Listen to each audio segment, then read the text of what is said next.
DeWitt! Mr. DeWitt! Clean up the curb and wipe away the debt!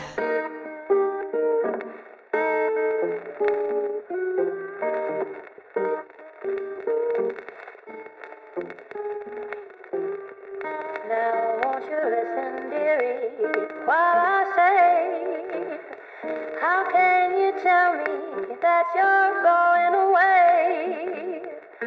Don't say that we must part. Don't break my aching heart.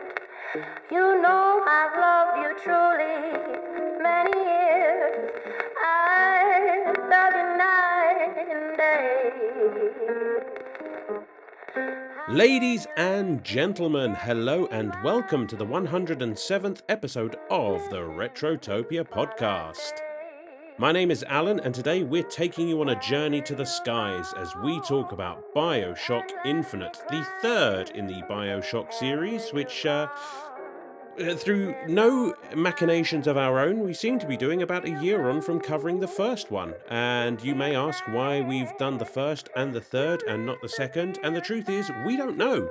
We are just making this up as we go along. But this is a great game. You're going to hear all about it later on. And if you do want to just get into the game chat, then you're probably going to want to open up a tear and skip ahead to about 25 minutes down the road, and you'll get into the game chat with us. But we encourage you to stick around because our intros are fun. We talk to our Patreons, we play some games, and it's generally a good time. That said, I do need to get our plugs out of the way before we get into all of that. So linktree/Retrotopia, that's linktr.ee/Retrotopia, is where you can find all things Retrotopia, including all of our social medias, Instagram, Facebook, X, all of that stuff. You can find our Dashery or TeePublic page where you can find all of our Retrotopia merchandise, which is really cool. I suggest you go and check it out. Get yourself a nice hat, a t-shirt. You know how it works. I don't need to explain this to you. You can also find links to our Discord, which, again, we very highly encourage you to come and join because we love our Discord. It's full of awesome, awesome people, and it's just a great place to come and have a chat about literally anything that interests you. It's not just games. TV, comics, all sorts goes on in there. It's a real good time. Come and join the party. You can also find links to our Patreon, and our Patreon is free to join at the basic level. And you get access to most, but not all, of our bonus content. You can listen to our quick play mini review series, and you can listen to our Retro Bites. That's the one. Brian and Joe over there talk just generally about news and gaming and various topics centered around gaming, and you can get access to that 15 whole days early with an extra bonus topic tacked on to the end there. And you get to comment, you get to vote in polls, you get to talk about the game of the week and all of that good stuff. We do also have a paid tier, which for $2 gets you access to all of the above, as well as the ability to select a game for our quick play series and throw it at a host of your choice, punish or reward as you see fit. And you also get access to our New Game Plus series, which is kind of a series centered around more modern games that we've been playing because, this is a retro gaming show, so we don't often get to talk about modern games. That being said, it's not just that. Sam covered the Dragon Quest manga at some point in the archives there as well, so it's kind of evolved into a little bit of whatever we feel like talking about. Speaking of whatever we feel like talking about, let's go and see what some of you guys wanted to talk about this week in our little section called the 9-Bit Banter Box, which is what happens when culture meets elegance.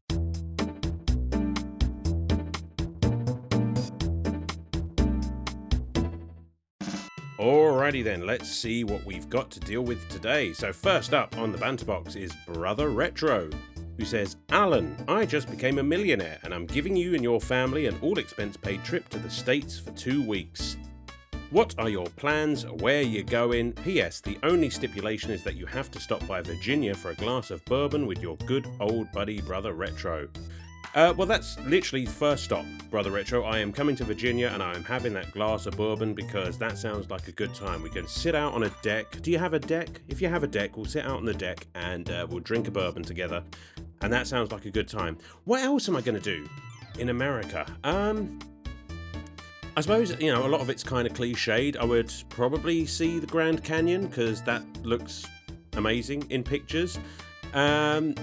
You guys got a lot of really nice national parks out there, so I think we'd like to check out some of those. My wife has said that she likes the look of, is it Yosemite Park? Yosemite Park out there. That looks really beautiful.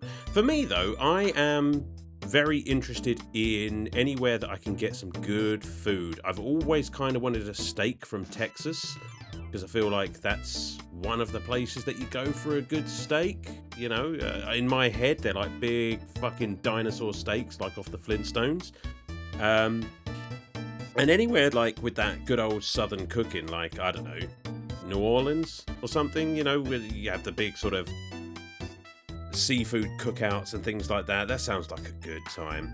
Obviously Disney. I take my little one to Disney because you've got to do that, haven't you? You've got to take the little one to Disney. And you know what the number one most important place that I am going to go to in America is? I am going to go to Wisconsin, because not only is it full of cheese, as far as I'm aware, it's also full of Sam.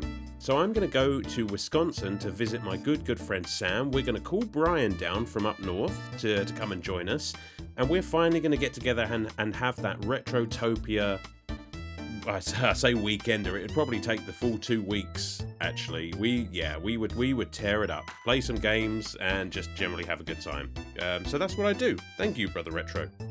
The Big Deal says, Dear Alan, full English breakfast, what the fuck? Please explain.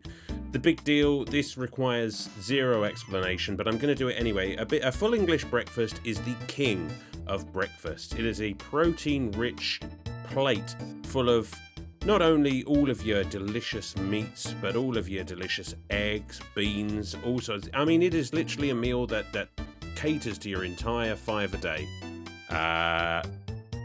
Sausages, bacon, eggs, beans, black pudding. I don't eat mushrooms, but I don't judge. Mushrooms on there as well for some. Fried tomato, hash browns, toast, the whole thing. It is literally a feast fit for a king to start your day off. And might I just suggest, probably one of, if not the best, cure for a hangover.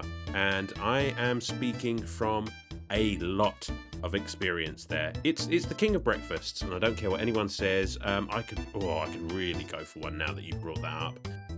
Two comments, and food has come up in both of them so far. I am obviously hungry.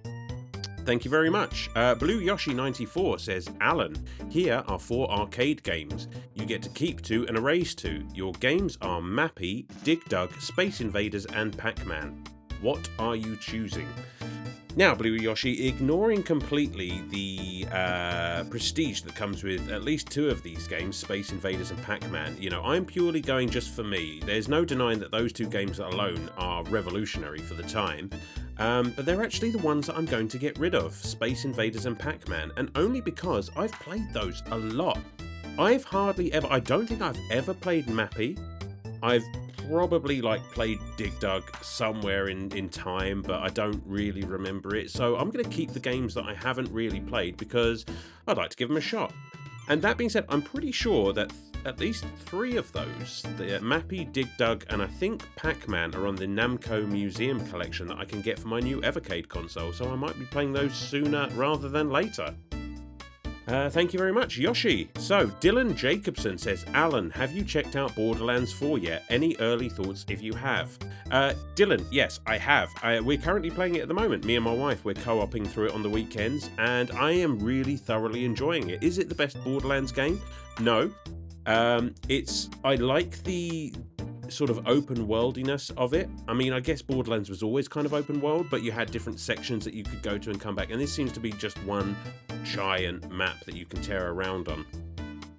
I thought it was a little bit I thought the combat was a little less fast-paced than I'm used to, but I've gotten used to that, no problem. I like all the guns so far. It's still very much got that Borderlands kind of humour to it. The only thing that I'm really not getting on with, and I have no idea why this is an issue, but I don't like the menus and the maps and things like that. I just feel like it's really fiddly and I can't figure out. I'm never a fan of that sort of moving a cursor around a screen thing, and it's not intuitive, and I don't know why, because this is something that they've nailed for, what, 4 or 5 games now already, including some of the spin-offs, and it's just like, why change, especially on the vending machines? Like, I find it really difficult to compare the weapons that I've got with the weapons I want to buy. And that's kind of the point of a looter shooter, is just looking at those stats, isn't it? I don't know, it's not a big deal, but it's definitely something that I'm butting heads with. But otherwise, no, it's a genuinely good time, and I'm very much enjoying it. Thank you, Dylan. Hooli Kong says, "Hello, good sir. I know you are a die-hard Sonic guy and prefer him to Mario. But what about the Donkey Kong Country games? Would you rather have that trilogy on the SNES or the Sonic trilogy on the Genesis?" Hooli, it's no secret, I am a Sonic guy through and through, die-hard, always have been. So I'm going to choose the Sonic trilogy on the Megasys by default. There's no getting around that. That's not to say that I don't like Donkey Kong Country. Well, here's the big secret. I have only actually played the first one. I've never played 2 and 3. So I want to say this is kind of a biased opinion, based on inexperience with the Donkey Kong Country franchise, but I think even if I had played those 2 games, as spectacular as I know they are, I'm still going to prefer Sonic. But that's something I do need to rectify. I need to play 2, I need to play 3, and, you know, maybe that's something we'll have to look at covering on the show. We did Donkey Kong Country, maybe we should do Donkey Kong Country 2, and that'll give me a chance to finally play it. Watch this space. What have we got next? Philip, my mouth with farts, says, "Hi Alan, old chap. Got a gaming development question I'd like you to weigh in on. Do you think Rockstar has bitten off more than they can chew with GTA 6? I saw somewhere the development costs have exceeded $2 billion. Or does it really matter because it's almost a given that it's going to sell all the units and bring in all the money?" Yeah, you know what, I would believe that they've exceeded $2 billion because this is undoubtedly, and I don't think this is an exaggeration, this is the most hotly anticipated game of the last decade. Probably the most anticipated game since GTA 5. I don't think they're going to have a problem, Philip. I mean, let's be honest, it is going to sell. I mean, it's a slam dunk and it hasn't even released yet. I mean, this game is going to sell through the fucking roof. And I can't see it not making back that money. I think this is as surest bet as there's ever been. Have they bitten off more than they can? No, because they know they need to make this game spectacular, and I think they will. I don't see any way that this game just doesn't walk it.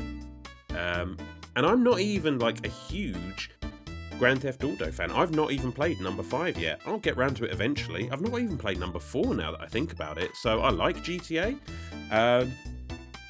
It's not my favourite franchise, but you know, even I have to say that you know, this game is going to absolutely make fucking bank. So yeah, easy, open and shut case as far as I'm concerned. And finally, Ovindoli says, "Alan, can you explain the appeal of brown sauce? I've tried it on multiple occasions and just can't seem to find the right foods to make it go." Well, I'm going to refer you back to an earlier question. Who was it? It was The Big Deal. Put your brown sauce on a full English breakfast. Thank me later. That seems to be the place where it works the best, if I'm honest. I mean, I like brown sauce. I'm not a big brown sauce guy. I don't ever really use it by choice, but if it's on something, I'll eat it. It's nice, it's tasty, but it's very much a meat sauce. It's almost that sort of barbecue sauce kind of thing, you know. It just works better with sausages, bacon, all of that good stuff. So a full English breakfast is exactly the place you should be using your brown sauce, or in a bacon sandwich, which, you know, again is another kind of breakfast. Thank you, Avindali, and thank you to everyone for writing in. That was a good time. We have to get to our next section, though, which is, of course, our Retrotopia game show. I sound like I don't know what I'm doing, and I don't. But here it is. Choose one, lose one. Ladies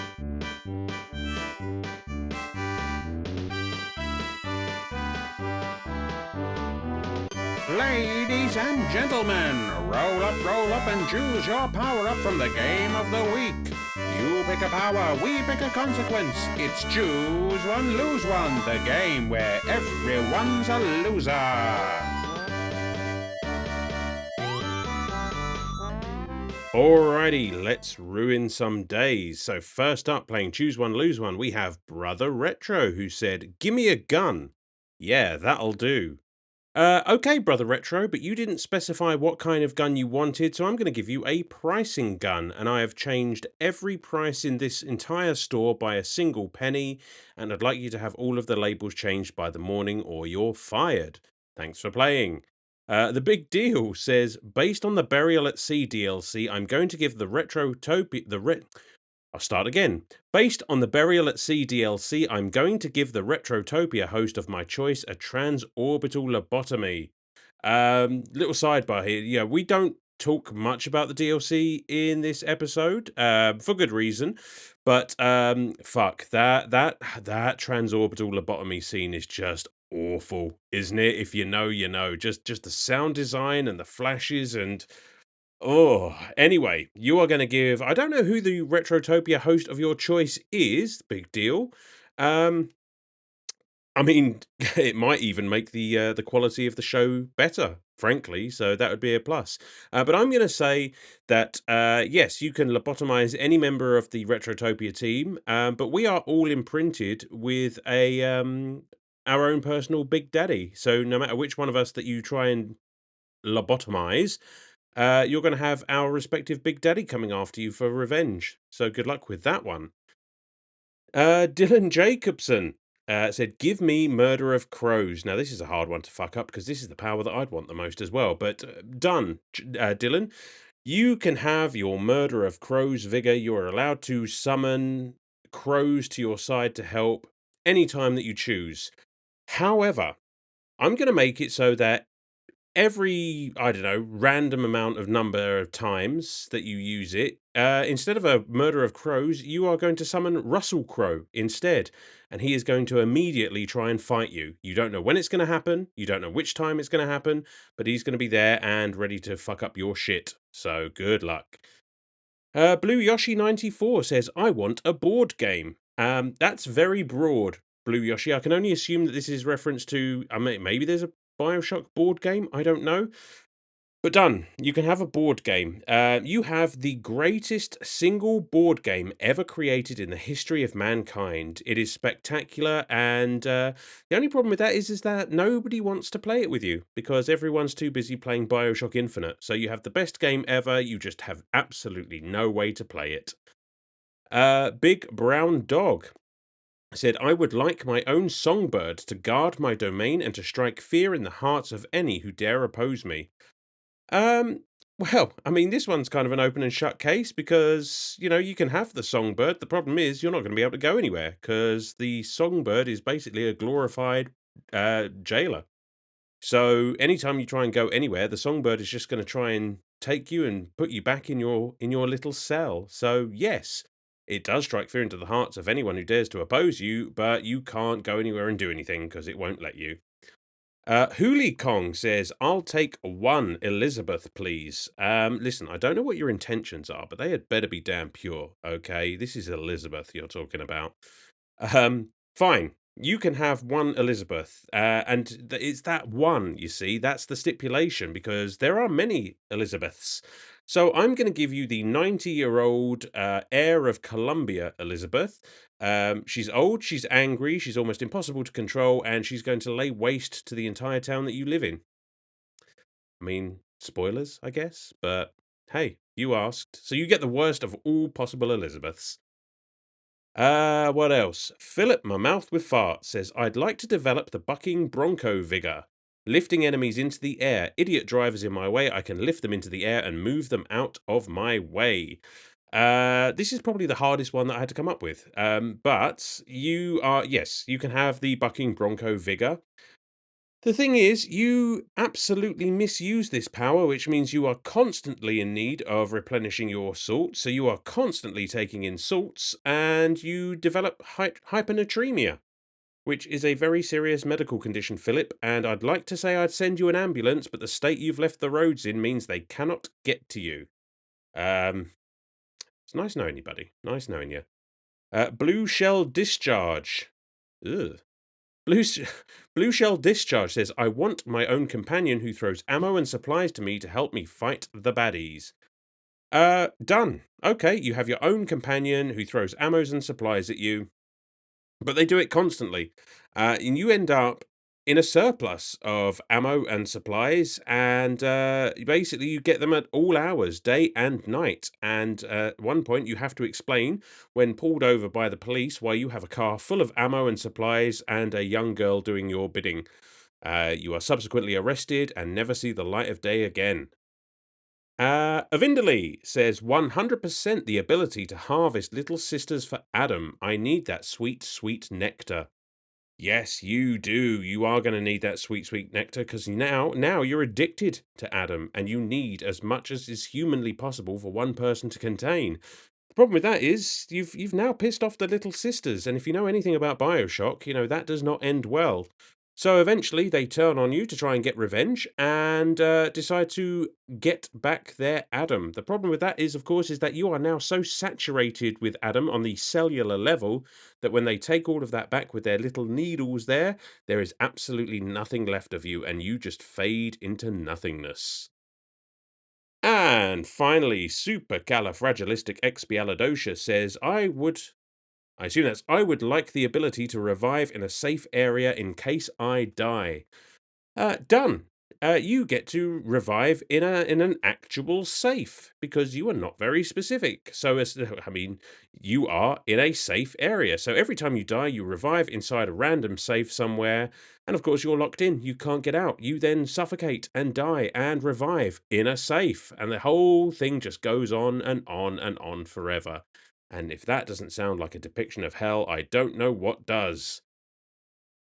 Oh boy, there we go. Wow, thanks for playing, guys. You really brought the heat this week. You know, you gave me a lot to work with here. That was fantastic. I love it. So, moving on. And next up, of course, before we get into the episode itself, we have, well, me. Well, an alternate version of me from another dimension with the Gentleman's Interlude.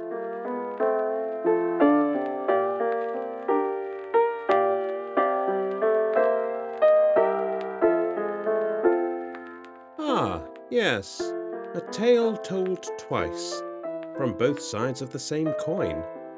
We are Robert and Rosalind Lutece, the twin minds who blurred the boundaries between worlds. Or perhaps not twins at all, merely reflections in quantum variance. Regardless, let us tell you of BioShock Infinite, a world of probabilities realized by irrational games, and its creator Ken Levine. The Constants?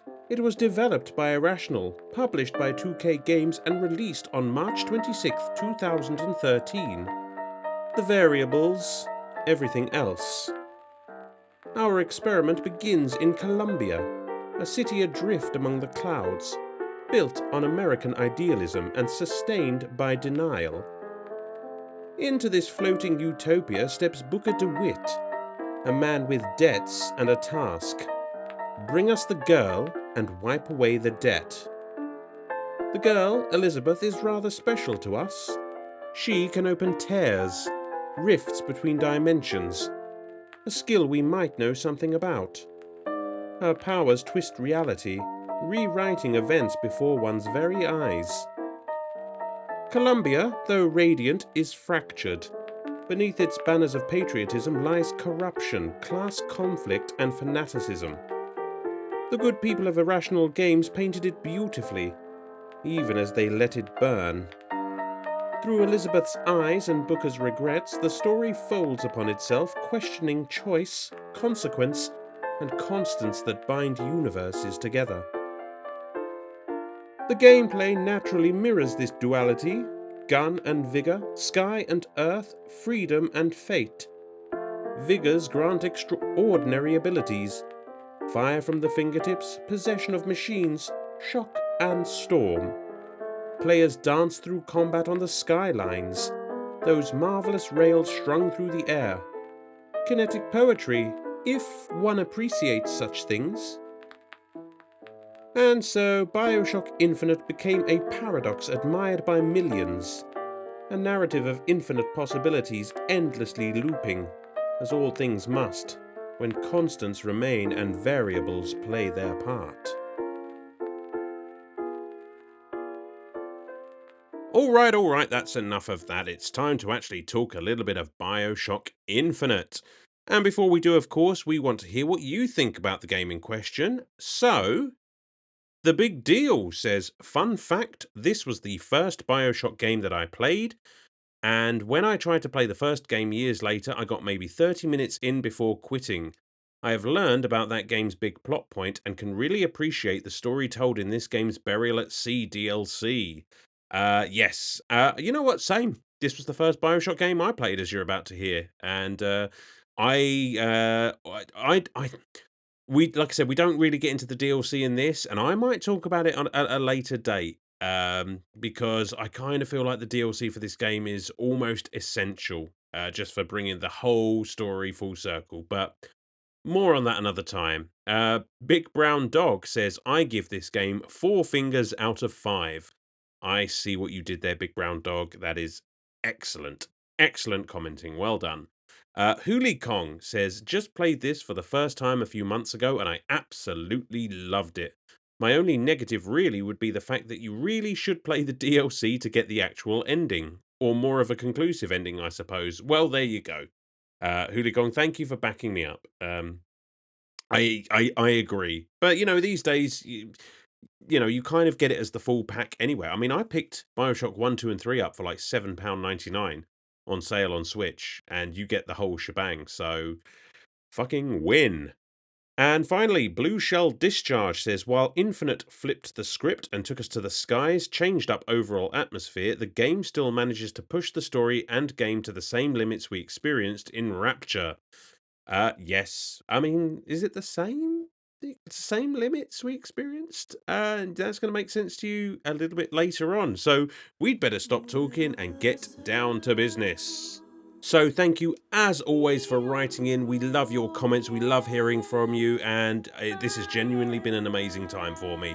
And speaking of amazing times, so stock up on salts and prepare to slip through a tear with us to an alternate universe as we discuss BioShock Infinite, released for the PS3, Windows and Xbox 360 on March 26, 2013. Thanks for listening, guys. Enjoy the show. In the joyous days of childhood,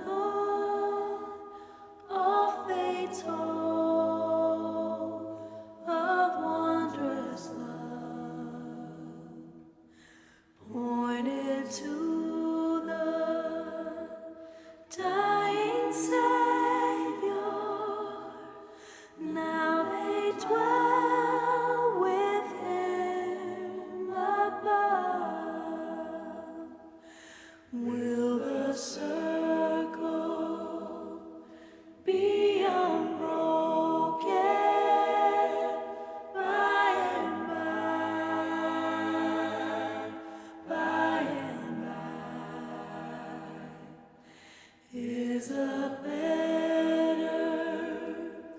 home awaiting in the sky, oh, in the sky. You remember. Alrighty, and we are back today to talk a little bit of BioShock Infinite. And with me, as always, is Brian, the prophet of Retrotopia.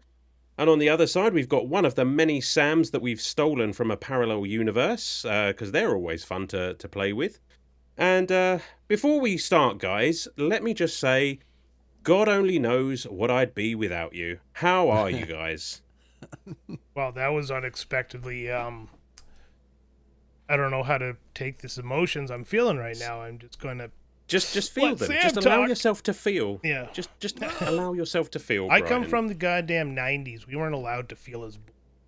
Well, That's so true. do I, and you know what? I have bested those inherent learnings, and now I feel everything. It's like every door in me was opened to the It's, experiences of an entire multiverse.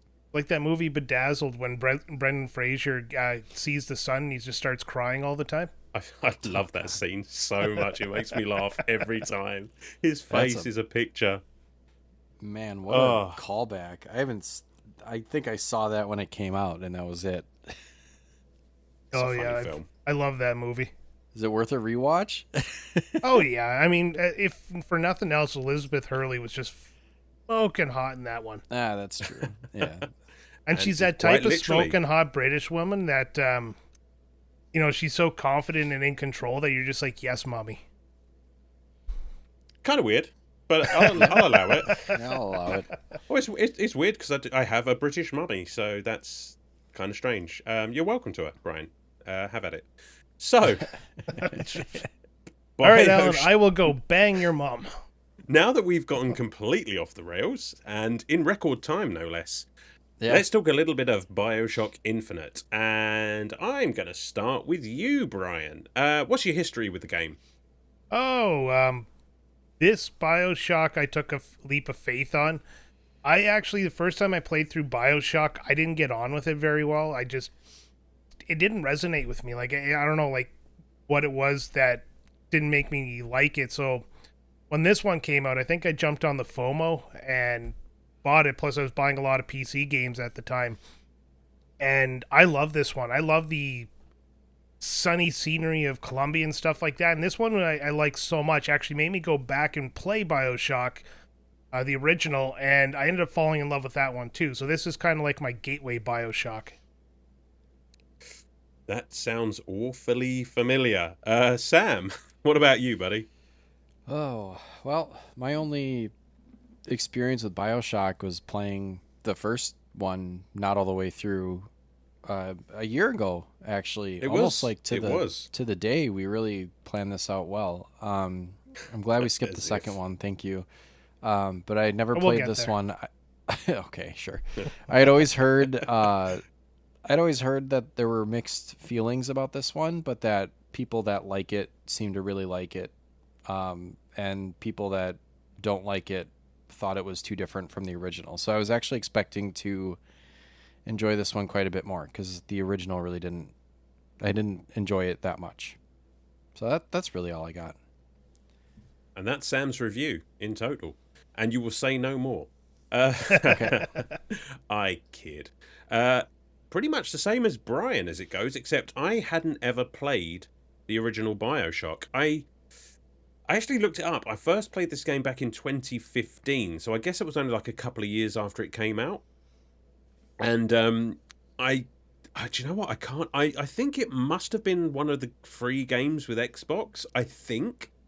Don't quote me on that, but I can't think of any other reason why I would have picked this up and started playing it. And, buddy, I fell in love. This was my first BioShock experience, and I adored it. Still do to this day. And then, like Brian, I went back and played the other BioShocks, and yeah, it just introduced me to this wonderful, wonderful series. And still pissed off that we've only got the 3. Come on, guys, pull your fucking fingers out. But Yeah, there's that game by the BioShock creators coming out. I can't remember the name of it for the life of me right now, but I'm really, really interested in that one. I'm gonna look it up while you Yes. talk. It's not. I don't know why I thought it was something like Judas or something like that. It's Judas, not yeah, that. that's it. Is it that? Yeah. And I thought, did you play Atomic Heart? Because I heard that was kind of similar. I did, but I didn't really get too far into it. Okay. I mean, it's been another one on my sort of radar for a while. I've just not pulled the trigger. But If they put it out on PlayStation Plus, I might take another crack at it. But if Atomic Heart's the one I'm thinking of, I might have got quite a bit into it. I just stopped playing and I never went back because I did have Game Pass at the time. Sure. Well, I mean that's Atomic Heart. This is BioShock, and BioShock, of course, is sort of defined by its settings, almost a character unto themselves. So, what did you think of Columbia? I almost said Rapture there. That's how invasive that is. What did you think of Columbia? I know you touched on it earlier, Brian, but kind of something else, right? Well, it's kind of an interesting concept considering the first few games take place below the sea, and this one you fly up into the sky. I guess I don't know if it was a big surprise or anything like that, but when you fly above the clouds and you kind of see this bright, sunny, everything shiny and clean Columbia, and it's kind of a snapshot of Americana, right down to the old timey quartets and stuff like that. And you first land there and you get this, oh my god, this is almost like a paradise. Obviously, it turns out not to be a paradise, but it's just this wholesome place that you go through, and it's very religious based. Obviously, you get baptized on your way in there, and it's all by the founder, Comstock. And it is. I really like it, and I really like what they did with it, and I really like how they have like the central, statue in the middle of the, I can't remember what the statue is of, but it's like Elizabeth's living quarters. And everything you seem to do revolves around that statue, like as you rotate around, giving you a sense of where you are on the floating islands. I really like it. It's neat. Neato burrito, so to speak. I didn't clock that you were going around the central statue. I have no basis for that. I just assumed you are. I assumed that you'd have your, big statue in the middle of everything so everybody could see it all the time. And then as you're playing the game, you always seem to be on a different side of it. You do see it in various parts of the game, so it does sort of work as, and not just a central part of the map itself, but also kind of a central plot point, which we will get to later on. But go on, Sam. Sorry. Oh, yeah. I mean, Columbia to me, like, just immediately getting that, we're like, yes, of course it looks cool. It's in the clouds. It's got that kind of like, just like BioShock, the original, has that kind of like old timey. This takes place before the original BioShock, right? So this is like you're in the sky, but then you also have this like golden age or gilded age, but steampunk kind of aesthetic to everything. So it's like things are kind of techie, but like really old timey looking. But like, I don't know. I just right away, I got this like ick from it because like to me, it's like, that you have this like, sheen over everything where everything is beautiful and everyone's nice, but it's like also everyone is white and wealthy looking, and then it's like, oh shit, like this is a deeply like immediately you get those vibes where it's like I am not going to have to go far before I see something like deeply disturbing and racist, and it's like, oh, there we go. Like, and I know it's all part of the story, but it's like, oh my god, did I feel uncomfortable like immediately walking into this place? Like, like the whole game starts based off of like you throwing a baseball at a black person who's chained up, and it's just like, you get the choice: throw the ball, don't throw the ball. Yeah. A little white guilt there, and just like, I'm not going to throw the ball. No. Yeah, no, I threw the ball at the carnival barker, like the guy that was like the announcer. Yeah. or at least you tried anyway. I tried. Yeah. I think they grabbed your hand or whatever. And then I was like, at that point, after that scene, I was like, I already knew this is kind of where this was going. And then there was that scene, and I was like, I choose violence. I'm like, gloves are off. Anyone here is forfeit. Like, because I know that this is just a society built on just racist bullshit. Partway through the game, you get to a portion where all the black servants are kind of stuck in the background there, and everybody's kind of standing still, and you can like pop off anybody in the head, and you can just like kill civilians. Like, again, this game doesn't hold back. And did you as well just kind of be like, nah, brother, you're good, and you just carried on? That was probably not a great thing to say, but no, it's just like, it's like, no, I feel more connected to this guy who's a servant than I do to the, wealthy white people who are being just absolute terrible people. Like we live in a society where we don't do that anymore, in theory. Right. Well, that's Like just I it, and didn't. that's Go ahead. I was just going to say that is the, I mean, what price paradise? Because yeah, you do sort of make that ascent from the lighthouse into the sky, and immediately you think, well, you know, this is a golden city in the sky. Well, they present it This is so literally well. heaven. This is heaven. Hmm. You know, Yeah. there's choirs singing. There's, you know, all right, barbershop quartets, but fucking awesome. And it's like these people People have been living in the sky for so long and living this way that to them it's just normal, you know, and that's the scary thing because they don't see that there's anything wrong with this. And, you know, I didn't intend for this to be a philosophical conversation right out of the gate, but fuck it, this is a philosophical game, so let's go. And it takes somebody from the outside to see literally immediately through the illusion of perfection that Columbia is trying to maintain, and it's just that lurch immediately. The game does not fuck about. It wastes no time in getting to the action. Like you said, you go to the stage, and there's the ball and everything. And I was just like, oh, you know, everything's been nice and pleasant up until now, and it's just like, actually, no, I don't really agree or like that. And oh, suddenly I'm shoving a guy's face into a skyhook. Let's Yeah. fucking go. Yeah, It's that just skyhook was immediate. I love it. awesome. It was. What a Oh, later brilliant later addition. on, you can get electricity attached to the skyhook, so when you hit somebody, it'll actually shock him and the people nearby. Oh my god, best melee weapon ever. Sure, absolutely, and useful for getting around as well. I mean, fuck it, let's talk about the actual gameplay and what have you, because I just want to make it perfectly clear that we are almost certainly going to spoil things about the story of this game. It's been out Oh, for there's no way we can't. no, you have to talk about the story, and there is a lot of story to talk about. So I guess spoiler warning if I haven't said already in the intro. Um, but gameplay, you know, we've all played BioShock now. I mean, it's more BioShock, right? But somehow better. I don't know. What do you think? It's different. It's more linear. That's what a lot of people dislike about the game is how linear it is compared to the original BioShock.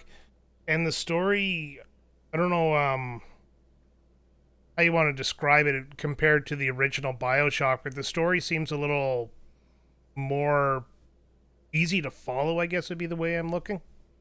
So, yeah, it's how do I finish this thought? I don't even remember where I started.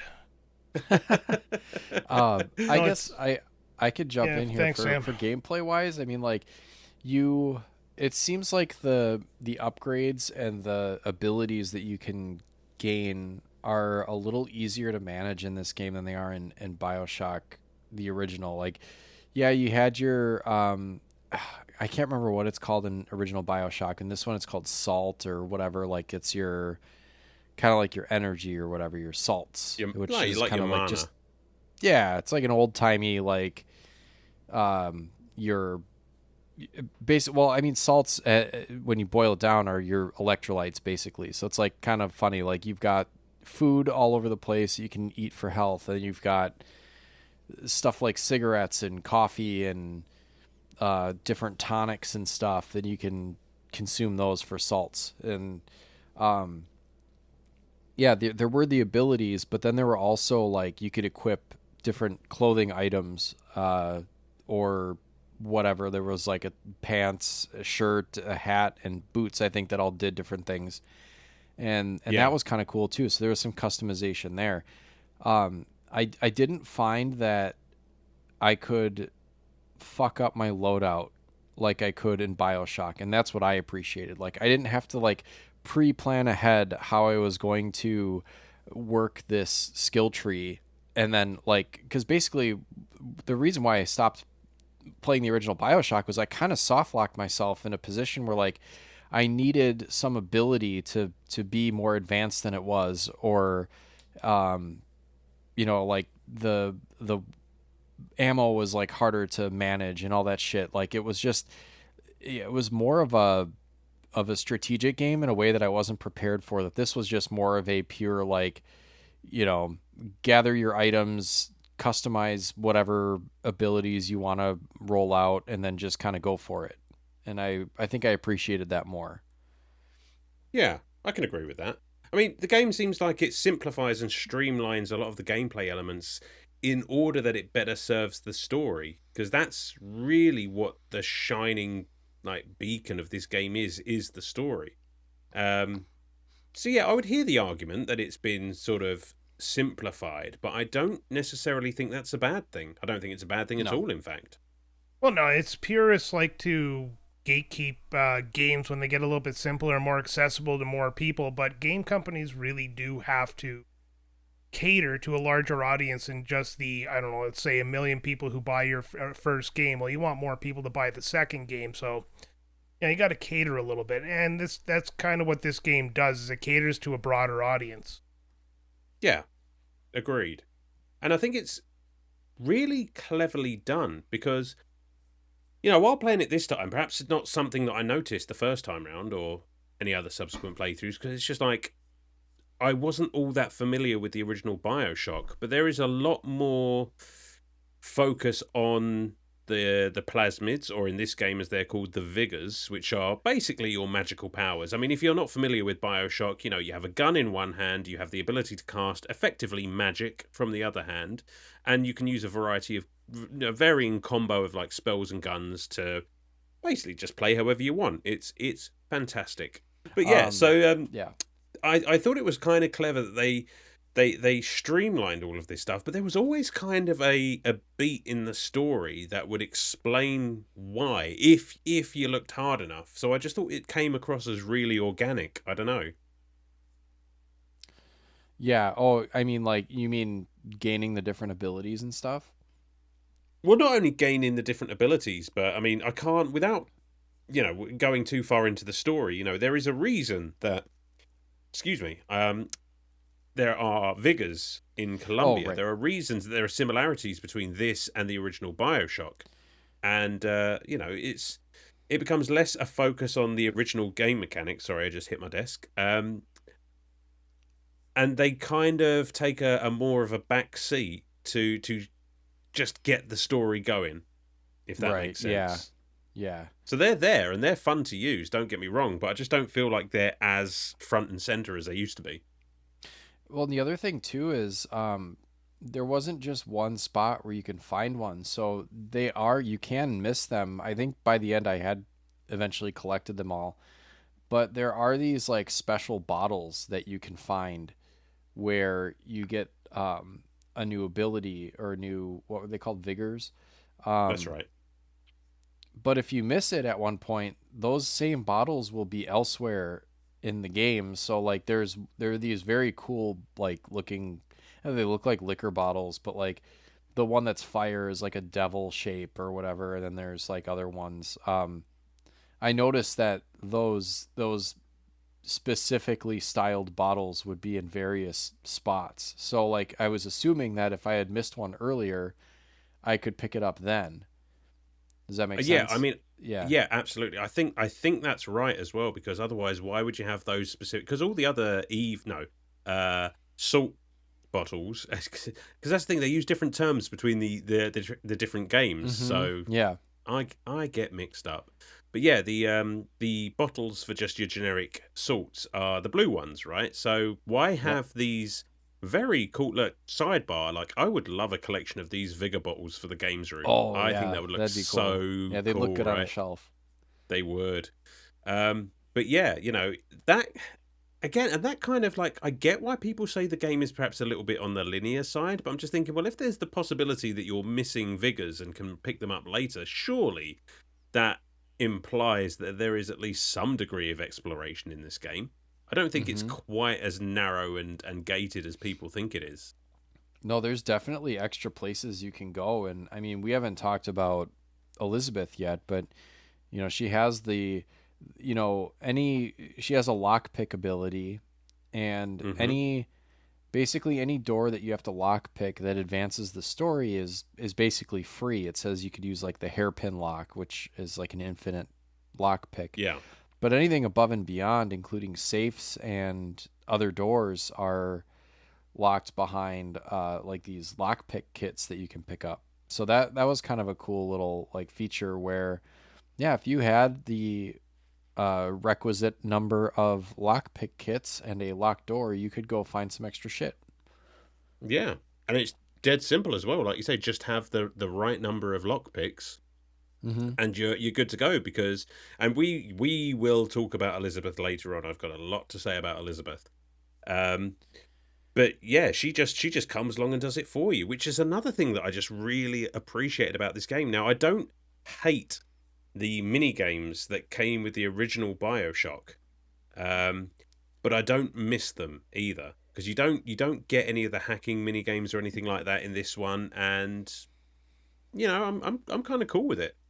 Yeah, I thought those were cool, but I was also kind of bad at them because you would find ones where like they would be just beyond your skill level, and then if you didn't have the right upgrades to slow it down, it was like, well, I probably need whatever's in there, but I can't get at it because I'm not upgraded enough, and I just don't have, I'm not fast enough to do it on my own. Yeah. So I guess I'm just I not don't- getting those items, and I got injured. So I don't have the tools required for this, and I'm definitely not smart enough to do it by myself. That Right, was my experience. So anyway, we're back into it now. We've got Brian back. Kind of lost you there for a minute, buddy. Where were we? We're talking vigors, I think. I Yeah. wouldn't know. Not that he's bitter. So we were talking about the vigors and how. God, I would have loved to have been part of that conversation. Well, you can be part of it now. What do you think? I mean, I was just basically ruminating on the fact that I think that the vigors take a kind of a back seat to the story in this one. There's less focus on them than there was in the original BioShock. So The original BioShock was all about the vigors. Sure. I don't know. I just kind of felt like not for any. Fuck me. Like, now I'm off my game big time. That's what I was going for. Yes. Well, here's just we'll catch you up because like I had mentioned that I kind of appreciated the okay, so vigors are in Infinite, and what were they called they were called something else in original Plasmids. BioShock? Plasmids. God, I keep fucking that up. All right, so like the plasmids, right? Like I always could you upgrade your plasmids or do something to, because that's where I feel like I really fucked up the original BioShock is like I just didn't have the right plasmids. Either I didn't find them or I didn't equip them or something. But the cool thing about Infinite was like you would find these vigors by grabbing these bottles that looked really cool, and they were like the fire one was shaped like a devil, and then there was like an electric one that was shaped like something, and they looked like these like really ornate liquor bottles.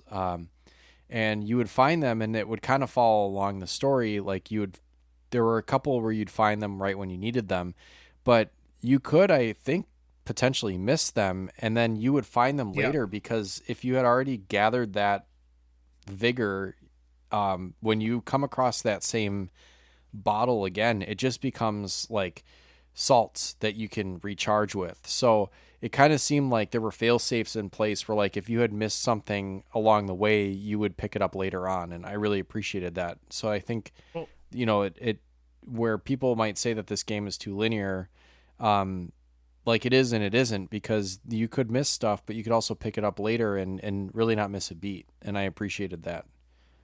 Well, the only vigor that was important was Shock Jockey, because you needed it to open the door to go to the next path. Otherwise, Yeah. you got Murder of Crows and Devil's Kiss, both from an enemy that you fight for the first time that becomes a regular enemy later on in the game. And all the other vigors you kind of find along the way. You get Possession right off the bat. Sorry, Possession's also story-based because you have to use it to open that first gate.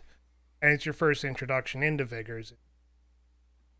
Now, like, out of the ones I just mentioned that were necessary, Shock Jockey, Possession, and that was it. The rest were just there for shits and giggles. And honestly, I use Shock Jockey most of the time because when you upgrade that, it stuns a bunch of enemies. And electricity is pretty much effective on everything except for that one big daddy looking fella. I can't remember his name. Oh, the handyman. Yeah, the handyman. Yeah. I mean, that's like, I was going to segue that to what your favorite vigors are, but it sounds like Shock Jockey is the order of the day. I mean, I early also game, liked Shock Jockey. That it's Shock just so good. Jockey Like, was awesome. as soon as you got the ability to chain that thing, and you could just Yep. shock an entire room full of people Well, and just have them standing with their asses hanging out, so you could just there plug wasn't one enemy that I couldn't stop with Shock Jockey to give myself a bit of breathing room and pop off a few enemies. There you go. Yep. There you go. I mean, I must, for the same reason, like early game, I was a big fan of Murderer Crows, not least of which because, like, I am a big fan of crows in general. I think they're awesome. I've always wanted one. But, yeah, it kind of did the same thing, just sort of staggered the enemy for a little while, so you could just line them up and just take care of them. It's a beauty. Anything that stops an enemy from running around in this game is a good, not plasmid, vigor in my eyes. There you go. You see, fucking it up myself. Yeah, even like to the point where I mean, I don't want to get too far ahead, but one of the bosses was giving me trouble, and it was the ghost of whoever the fuck. Oh yeah. And she kept like raising dead. You know, like in the graveyard there were kind of a finite amount, but it seemed like you would kill them and then she would raise them again. So it was like, fuck, she's just got like throwing infinite enemies at you. And so Well, she's I in was the just graveyard. like, right, Yeah. but I was just like spamming the shock jockey to like keep the other enemies stunned, and then I would just shoot her instead. Like that was the only way I got through that. That is It's the actually the technique. strategy. Yeah, Yeah, that's the strategy to do it. Yeah, big time. I mean, why waste time like crowd controlling when you can just do it in one button? Well, yeah, It's once I funny, realized that she had like basically infinite times that she could, I mean, then it's just like a losing battle. Yeah. It was funny because after you beat her, she takes you for a walk around the city in a few points. And I'd actually, before I went into the graveyard, did a tour of that city and killed off all the enemies. So when we did the walk, there was no fighting. Yeah, Nice. same. Because that's another great feature of this game is just you just press up and you just get that delightful arrow that shows you exactly where you need to go. And I don't know N about on you PC. guys. I don't know about you guys, but when I see an arrow pointing me directly where I need to go, I know exactly where I don't need to go yet. You know, Yes. it's like if that way for story, right? Well- So if I go and explore this way, I can go find more shit. Brilliant, and I'm not gonna as- close off any paths. Yeah, so as you're exploring, also, there's a whole bunch of locked doors that Elizabeth can open for you. Have you got to Elizabeth yet? Did I miss that part? We Just we briefly. touched. We All right, very all right. briefly touched on the Well- lock picking, but Okay, Go well, ahead. if you already touched on the lockpicking, yeah, but anyways, you go in there, and did you guys have a problem finding lockpicks through it? Because at first I was like, I found barely enough to get by, but by the end of the game, I had like a stockpile of like 20. yeah, I had the same problem. 100%. There were a couple of locks I really wanted to check out early on, and I just didn't have enough. By the end, like I was swimming in them. yeah. I mean, this game is very, very generous with basically all the item pickups, and kind of loses again, not necessarily a bad thing, but kind of loses that almost survival horror experience of the first game. I kind of lost that when Elizabeth threw you items every 10 seconds. Oh, buddy, Yeah, Out of this is- ammo, this is Elizabeth not- got you. It's just Yeah, this is not the perfect. survival horror genre at all. Like, I mean, the first one is kind of, I guess it is. Yeah, I would say it solidly is. Plus, some additional elements to it. But this one was just pure, just shooter story. There's only one point in this game where you kind of have to avoid an enemy, and that's in the later part where you lose Elizabeth there, and you have those siren head enemies that if they see you, Yeah, they bring all the enemies to life, and those things are fucking powerful, and you like dump probably all your ammo just trying to kill them. But if Yeah, you sneak by them, it's absolutely fine. You don't have to fight them. And I didn't realize that at first. I ended up wasting a lot of ammo, and then I realized I could just sneak by. yeah. I did the But I same did that. things. I did that this time as well, and I should fucking know better. But Yeah. yeah, those things are tough. My God. I've completely lost my train of thought now. Chasing enemies, diddly do. Somebody help me. Did you have okay? So we talked about favorite vigors. I think. I mean, Brian and I used the shock jockey a ton. Alan, you liked the crows, although shock jockey was just super useful whether you liked it or not. Oh, I loved Um, it. Yeah. Why not shift into Elizabeth herself, her story, her reason, and all that kind of stuff? Because it kind of sets up the rest of the game. Yeah, I guess that works. I was guess gonna we're just. ask you quick about weapons. If there was I a mean, I guess we could specific do weapon that. that you liked. I'm Well, just so. I had, I'm. because I finished the game already, I was gifted with a golden pistol and a golden machine gun, so golden pistol and golden machine gun all the way. Nice. Those were magic, and I got those simply because the version, because I rebought this because I had to play it on the go. I bought it for Switch, and it was the whole shebang, which was only like £7.99 at the time. It was on sale, which 1, 2, and 3. Thank you very much. But because it was everything, because it was the complete edition of BioShock Infinite, I also got those weapons right from the off. I think I nice. might have had them too, and I didn't even have to beat it once, so I just got it for free. Exactly. Then maybe I was just gifted it, and I just happened to have beaten it when it happened. Maybe. But if I had to pick a non one of those two weapons, I always like to go for the carbine. The single Really? shot, accurate, pretty powerful. Aim for the head. I'm on keyboard and mouse, so I'm aiming for heads or nuts. I'm taking out both heads. Heads or not? Yeah, exactly. Yeah, the carbine was alright. I mean, I don't know. I think I'm just a machine gun guy whenever it comes to a game like that. A machine gun or a shotgun. And for this one, I just found the machine gun just so useful, especially when you've kind of upgraded its ammo capacities and things like that. Yeah. It was Yep. just very, very handy to have on board. Otherwise, I'd be swapping it out for various other weapons. I did quite like the crank gun that those Patriots would drop. Yeah, those were cool. The Patriots. Those were Yeah, very that nice. was pretty fun. But they didn't last too long, and you had to go back and pick up your original weapon. True enough. True enough. Brian, I you're would- usually a rocket Yeah. launcher kind of guy. I avoided it like the goddamn plague. That, the volley gun. Main ones I used, repeater, because I ran out of pistol ammo, I think, at one point, and I needed something, and a repeater was available once you find the Think employees. Yep. Oh, sorry, it was the machine gun ran out of ammo because they used a repeater, so you had to use the repeater for a while. Sniper rifle is how I beat the final battle. Literally, really? I stood on the deck and I sniper rifled everybody on the friggin' ship. Do you know what? I never once used the. I don't think I ever once used the sniper rifle. I didn't like the couldn't sniper swear to it. rifle. Something It- about it's this the most- game's yeah, something about this game's like style and color. Like I just couldn't pick out the enemies well enough to get in with the sniper rifle.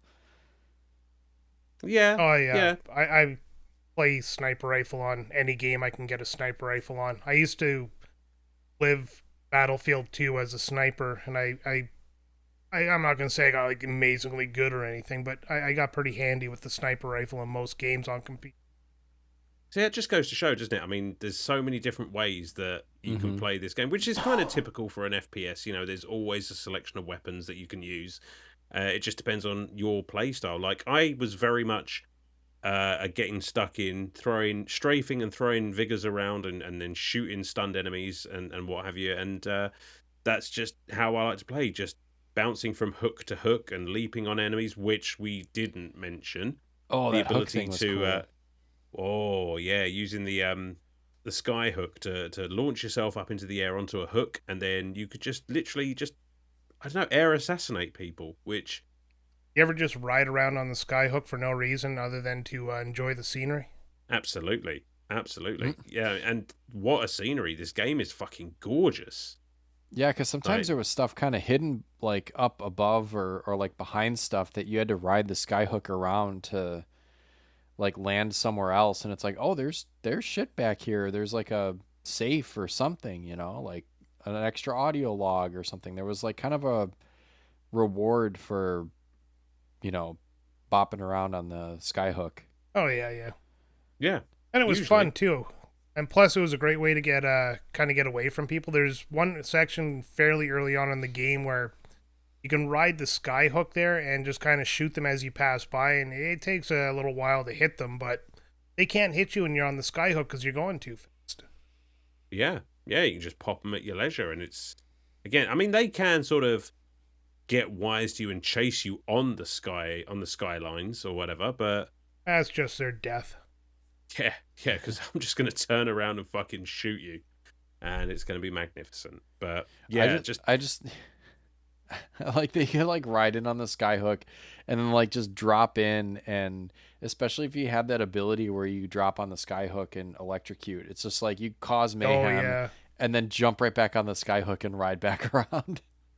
I had two abilities. I don't remember what I was wearing to get them, but one was the skyhook would cause the electric shock that would spread out, and the other one was if I hit somebody in a yep. critical way, it would electrocute the people around them and like burn them up. It was like overkill. It was Yeah. way too powerful at some points of the game. But that's just it. I mean, this game does such a good job of making combat fluid and fun. Like you do by and large get into these arenas and you recognize that, okay, well, I am definitely in for a fight here. There's skylines everywhere. You know, there's cover all over the place. There are tears that I can pull other items in. Again, we'll explain that, but um, it's just geared up towards frantic combat, where the first one was very much a sort of sneaking and taking out enemies as you can. This is just a fucking romp. This is just, here you go. Here's a bunch of things to play on. Just go and have some fun. And I love that. Yes. You did mention the tears. So like I guess we probably should just get into talking about Elizabeth a little bit, because like you can't talk about those like rips in reality without talking about Elizabeth and her abilities. What I meant by she sets up the rest of the story. That's it. And we are going to be we're going to keep our cards close to our chest for at least the time being. But as we get we'll let you know when we're getting into serious spoiler territory. Don't worry. But Elizabeth,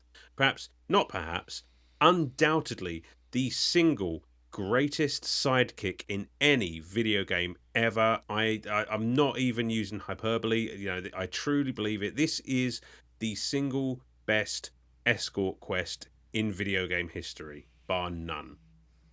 Not really even an escort quest. She's just part of the story. Yeah. Well, yeah, sure, but you are. Yeah, but then so is Ashley from Resident Evil 4, but she's a pain in the Never arse. played it. Well, there you go. Okay, I have. But yes, no, she's great, because not only does she not need to be babysat the entire way looking at you, Natasha, but she also hands you silver coins, ammo, and health kits when you need them, and salts. Yep. It's basically your mobile re-equip store. Yeah, absolutely. Like, she is so fucking useful. And, I mean, to kind of set the table a bit, I guess, our man Booker DeWitt, the character that you are playing as, has been sent to Colombia in order to bring back bring the girl and erase the debt. And Elizabeth is the girl, and she is kept in the tower that Brian mentioned earlier, in the middle of Colombia, and that is the mission, at least to begin with.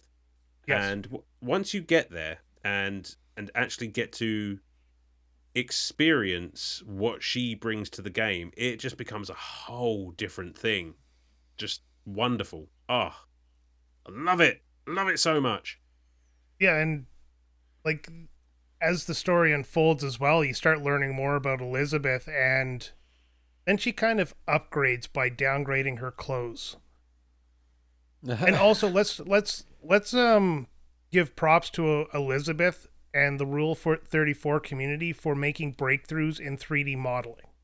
Is that true? That is true. Oh, explain. They made so much porn of her that it actually led to technological leaps in 3D design. That's fucking ridiculous. Fantastic. You fucking nerds. Honestly.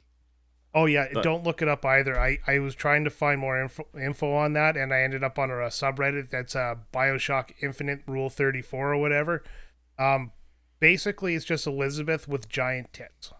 99% of the time, it's just enhanced I can boobs. assure you that I have absolutely no interest whatsoever, because I can hear your keyboard typing. My feelings for Elizabeth in the Elizabeth Comstock in this game. I think of her as like a fucking daughter. It's the game does such a magnificent job of making you want to protect this girl. I mean, she basically comes But you onto the don't scene. have to. I know, but that's just it. You know, she comes onto the scene as this sweet, innocent, shut-in young girl who's basically been locked up her entire life. She's a Disney princess, for fuck's sake. Yeah, she's In the middle Rapunzel. of yeah, exactly. In the middle of all of this, like even before the downfall of Colombia, this horrific lifestyle that everyone is leading, and it's just like instantly the game is just like, you want to protect this girl, and I'm like, I want to protect this girl, and it's just marvelous, very well done. Yeah. So and fuck off the with your Rule storytelling. 34. The storytelling between Elizabeth and Booker, and the constant times where she, I don't know, she tried to have like a moral justification for hating Booker, or like freaking out on him, and then she always comes back to it. You can tell there's the relationship's deeper than the story really lets on at the beginning, and it kind of, as it unfolds, you see how they're connected. And it's really, I think that's where the game shines the most. Is the story for me is really, really good. 100%. I mean, this is The Last of Us, as far as I'm concerned. You know, the passion that everyone has for that storyline. I mean, this is it for me, and it is that trope. It is the grizzled old man who's lost more than he lets on, and the hopeful young girl who sort of teaches him to love again. And it's just it's done so well here.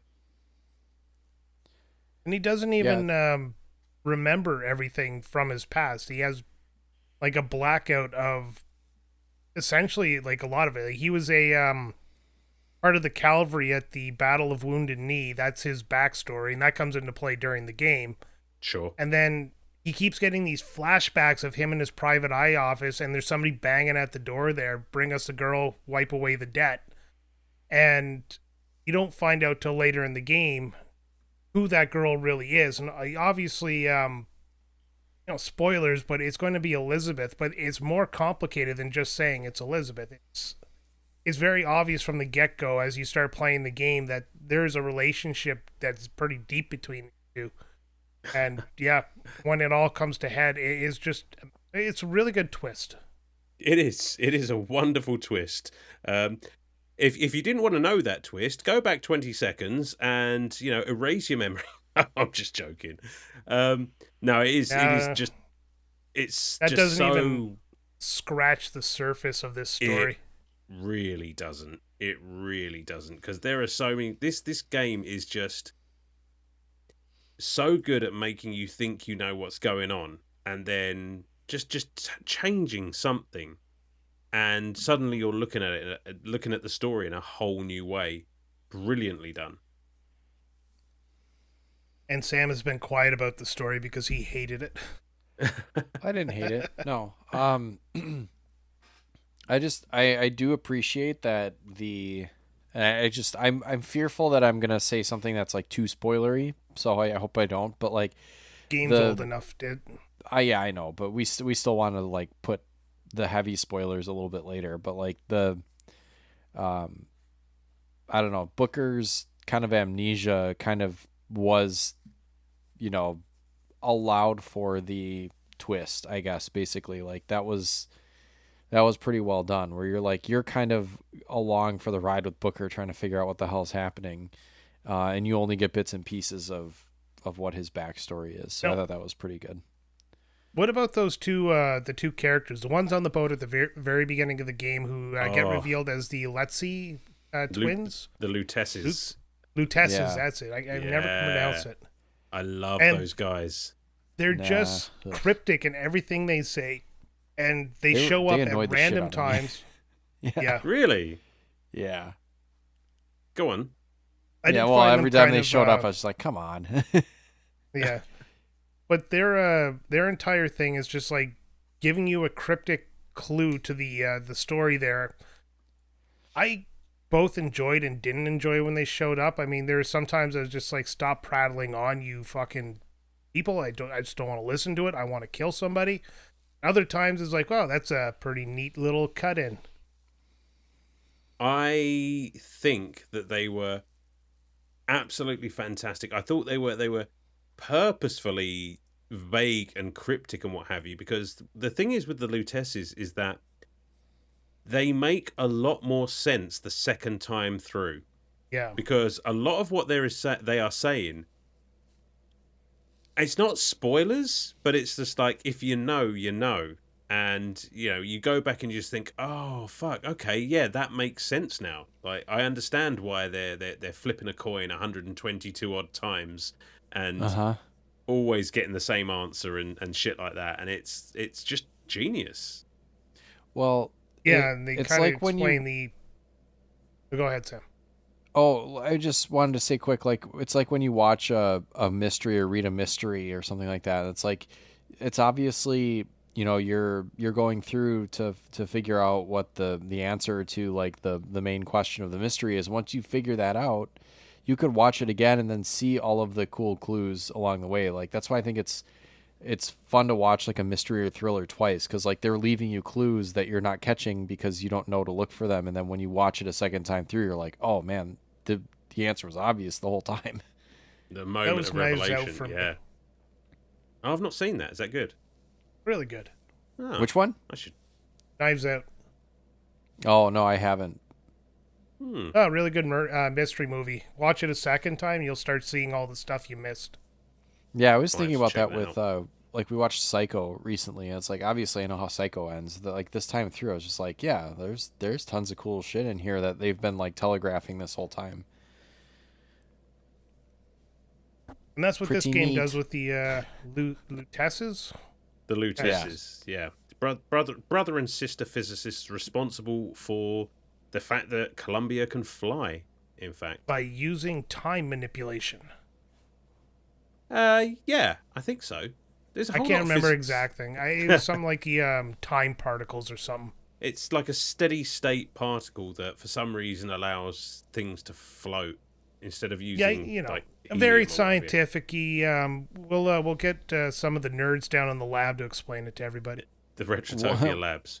Yeah, what is that Doctor Who gif where he's like timey wimey whatever? Like That's it. That's it. Wibbly wobbly, timey wimey stuff. that's it. But that's Yep. that's what I love about the Lutesses, because they know they're geniuses and they know everyone else is kind of stupid, so they're not Well, afraid to have fun with it. But if you listen to them, they also know what happened, what is going to happen, and what is happening. And there's a very good reason for that. A very good reason indeed. Oh shit! Like, I feel like we're really sort of skirting up against. I think it's time. We've been We're at gonna this for have an to. hour minus the 15 minutes minus my little break, and Yeah, I think we're gonna have to like get into the heavy spoiler territory. So, honestly, Yeah. listen, if you are it at all, like, I cannot encourage you enough to go and play BioShock Infinite. It is a very story-driven game. If you've not played it and you don't want all of the biggest revelations spoiled, I would just go ahead and just like pause this, go play it, and come back. I mean, it's only what, 7 or 8 hours long, so you have been warned. Spoilers incoming. Spoilers happening right about now.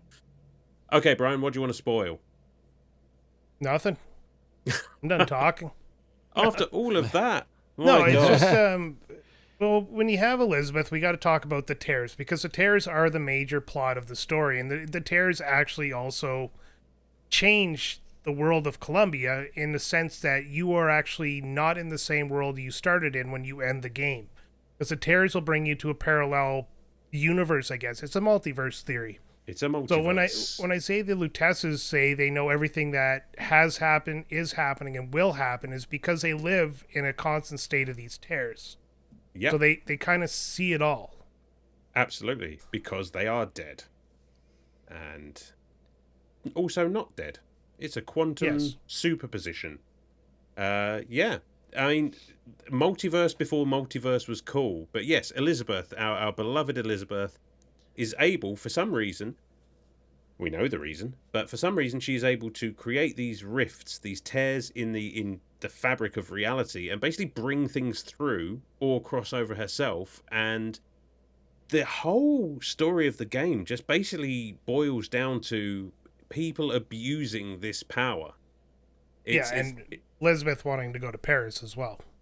Yeah, absolutely. I mean, that's her ultimate dream, but it all hinges on what our man Booker DeWitt can't remember. Which, go ahead, Brian, take us away on Why that do I one. have to be the spoiler of everything?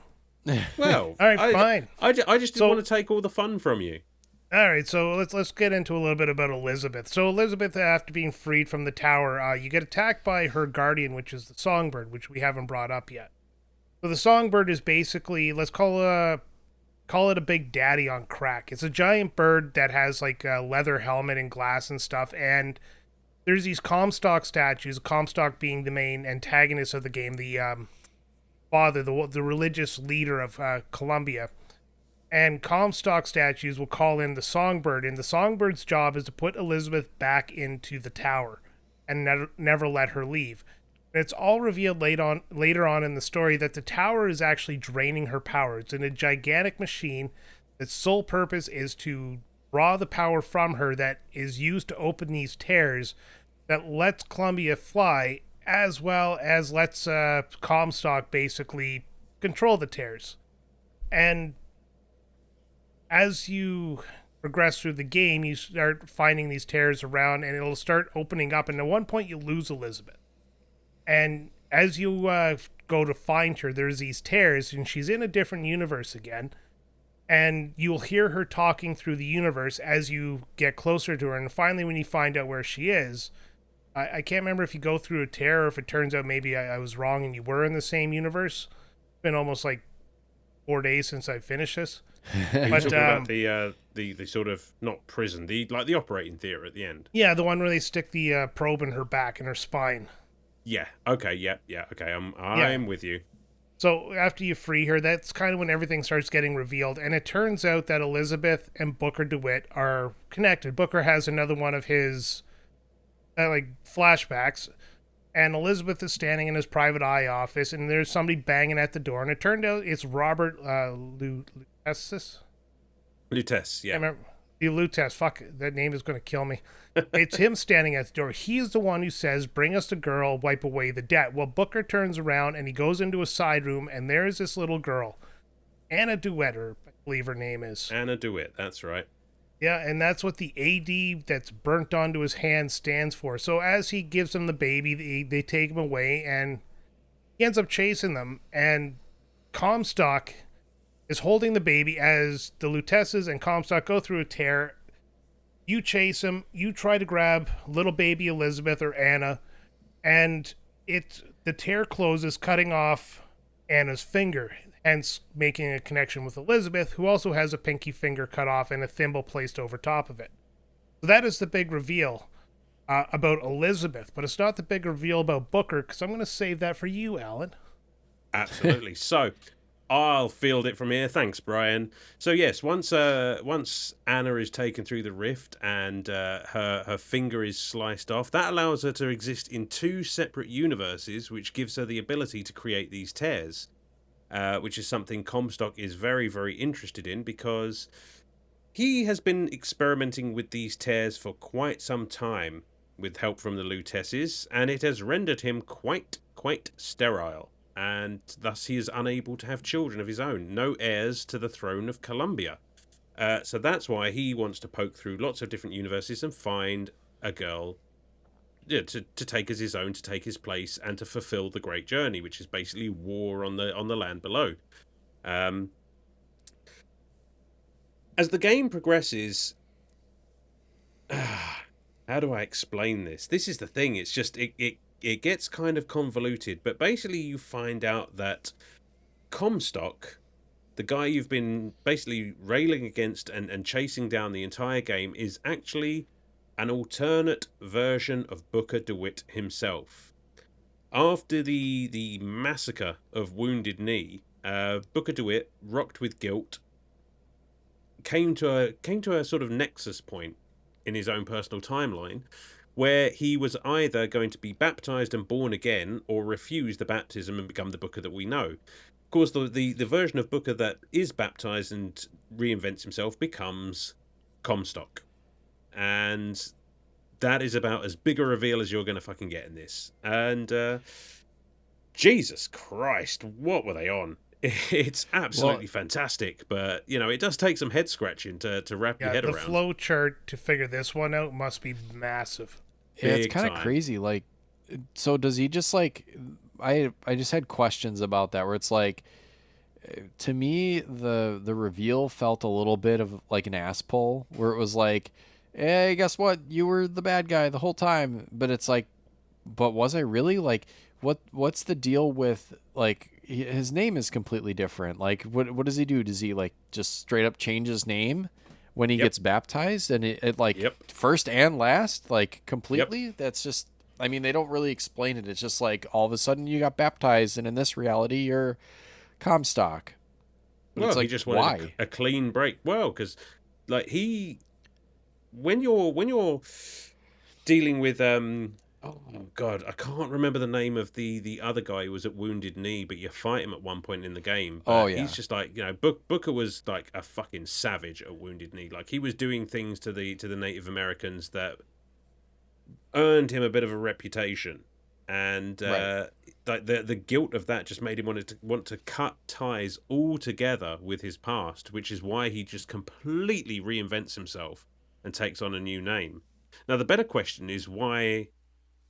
I suppose it's not the better question because this game kind of does take place over multiple kind of timelines as well. But I thought it was really interesting that, you know, you don't realize Comstock is Booker because they look very, very different, and there's actually an in-game explanation for that as well.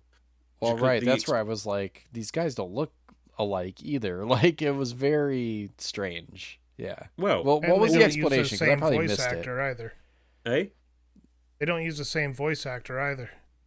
No, I think is it Troy Baker. I think is Troy the Baker is Booker DeWitt, but Kif Vanden Heuvel uh-huh. is Comstock, which is weird. I thought they would use the same voice actor. Well, this is just it. I I mean, mean, they should have if they really wanted to make him the same dude. it's the experiments with the Lutece field and the tears and what have you are what have prematurely aged and riddled Comstock with cancers. So he is exactly the same age as Booker, but he's just been basically deformed by these experiments he's been involved in, which I also thought was a very, very cool touch. You know what I really like about this game was the interactive ending of it all, where the Comstock reveal happens. You just hit a point where you're done fighting, and from this point on, you're just kind of walking through, and it's like an ending, but you're a part of it. A lot of games is put the controller down, or in Sam's case, put it down too early, and then you just enjoy the you enjoy this video, and that's your reward for the game. But this one gets you to kind of walk around and be a part of it. And it was a nice touch. And do you know what I found really clever about that as well? Because you're walking through basically like a reality full of doors and lighthouses that all lead to different universes, I guess, in the BioShock metaverse, as it were. And they comment on how like there are so many different choices, but that it all ends up in the same place. And you can pick any of those doors to go through, and the story plays out exactly the same, which I thought was a really nice touch from a storytelling point of view. But yeah, basically they end up back at that exact moment that Booker was to be baptized. And, you know, the only way, and huge spoilers here, the only way to stop everything, Columbia, the war with the Vox Populi, all of that stuff, is to basically kill Booker at that point of baptism so that Comstock is never born in any universe. Yeah, that was awesome. Absolutely. I think the end of this game is probably, I'm not going to say, I don't know if I like this ending or BioShock's ending better. Actually, I think I like this ending better, but I like the plot twist in BioShock better. 100%. I mean, it's iconic. It's iconic. But this one, just literally, the first time I played it, I remember it clear as day. I just put down the controller and just stared at the TV, and I was just like, wow. I mean, this was an example of an ending for a game that really just stayed with me to this day. And it doesn't matter how many years pass between playing it, I will always remember how the end of that game goes. It's just perfect. And kind of jumping back a little bit here, now that we've wrecked the ending. Uh, that that part where you're with the Vox Populi, I think it is. You're down in Shantytown or Finkton proper or something like that, and everybody. You're not really fighting anybody, and all of a sudden you go through that tear when you got to find the Chinese gunsmith, and you find him dead, and that's the first time you go through tear and enter a New Columbia, and all of a sudden there's the war has changed. Everybody's on different sides, and you go up, and people who are your allies or your enemies. That was a nice twist. Yeah. Well, I mean, that whole storyline with Daisy Fitzroy, I think her name was, was just, again, another example of, well, okay, there's a revolution, and it's the downtrodden versus the rich, but it's just like, well, the people behind it, are they really like as trustworthy? I mean, is that kind of revolution not just, again, manipulating the poor and downtrodden to get their own gains? And it's just a really interesting look at that kind of mentality. When people are cheering on Booker DeWitt, the hero of the rebellion there, and you're walking through the streets and they see you, and it's like, you need to be dead. Yeah, because if you're alive, then you're not a martyr anymore. You no longer fit the narrative. And again, that ties then into you really have no friends. Exactly. And that all ties into just how many times this has happened, because it's one of those things. You look back at what the Lutesses are doing, and they have that scoreboard of number of times that coin has been flipped. That is whatever, 122 times that they have tried this with different bookers to try and force a different result to bring down Comstock and Columbia and what have you. You are not the first Booker DeWitt to have played this game. Yeah. And when you realize that, it's, again, you start to pay more attention to what's going on with the Lutesses. Exactly. At first, I just kind of ignored them. Now, something I never got was the bird in the cage. At one point, you're on Battleship Bay, you're on this beach, and you run into the Lutesses again with Elizabeth, and they get you to pick a brooch for her, or a neck choker, or whatever you want to call it. You get a choice between a cage and a bird. Now, I always pick the bird because I never found any difference in it. Like, do you know of anything, Alan? No, I don't think there's anything. As far as I know, there is no difference, and that's the point. It's just like, it's kind of riffing on the fact that this is kind of all predestined. It doesn't matter what you choose. There are what do they say? Constants and variables. And it's just like, all of those little choices, they're the constants. But the true variables are, I guess, just the people. And it's, again, kind of meta. It's just like choices that don't mean anything. And maybe I'm wrong. And if I'm wrong, somebody please let me know. But it's just, it doesn't really matter. Just like it doesn't really matter which side of the coin you choose. Yeah. Yeah. You're always going to end up in the same place. Yeah. Because we all want Elizabeth to be free. That was my reason. It's like, well, she should be free. Have a bird. Don't have a bird stuck in a cage. That's it.